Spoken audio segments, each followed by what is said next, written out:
Morning, my name is Sakshi Bhandari from MKM public school. आज मैं आपके सामने एक कहानी प्रस्तुत करने जा रही हूँ। इस कहानी का शीर्षक है दो पेड़। चलिए फिर आज की कहानी शुरू करते हैं। एक नदी किनारे दो पेड़ थे। एक चिड़िया दूर से ची ची ची करते हुए पहले पेड़ के पास पहुंची और उसने उस पेड़ से कहा, बारिश का मौसम आ रहा है, मेरे रहने के लिए घर नहीं है, क्या तुम मुझे और मेरे बच्चों को अपनी शाखाओं में घोंसला बनाने की इजाजत दोगे? तो उस पेड़ ने कहा, चले जाओ तुम यहाँ से, मैं तुम्हें अपने पेड़ में घोंसला बनाने की इजाजत नहीं दूंगा।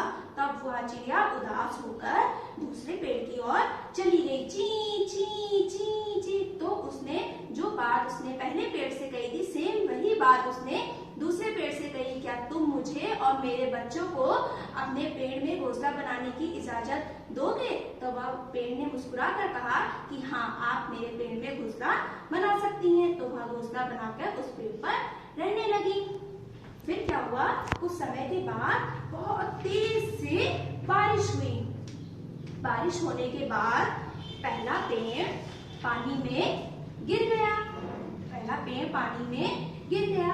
जब वह पेड़ पानी में गिर गया तो वह चिड़िया ने देखा कि एक पेड़ पानी में गिर गया। तो वह आई ची ची ची करते हुए उस पेड़ के पास पहुंची और उस पेड़ से उसने कहा कि तुमने मेरे संग अच्छा व्यवहार नहीं किया था, इसीलिए तुम्हें इसकी सजा मिली है। तुमने उस दिन हमें अपने पेड़ पर घोंसला बनाने की इजाजत नहीं दी थी, तो भगवान ने तुम्हें यह सजा दी है। तो उस पेड़ ने मुस्कुराकर उस चिड़िया से कहा कि मुझे पता था कि मेरी जड़ें कमजोर हैं और मेरा जीवन खतरे में है। मैं नहीं चाहता था कि मेरे साथ साथ तुम्हारा और तुम्हारे बच्चों का जीवन भी खतरे में आए, इसीलिए मैंने तुम्हें और तुम्हारे बच्चों को अपने पेड़ पर घोंसला बनाने की इजाजत नहीं दी थी। फिर उस चिड़िया ने उदास होकर सोचा कि मैंने इस पेड़ को कितना भला बुरा कह दिया, मुझे बिना सोचे समझे इस पेड़ को ऐसे नहीं बोलना चाहिए था।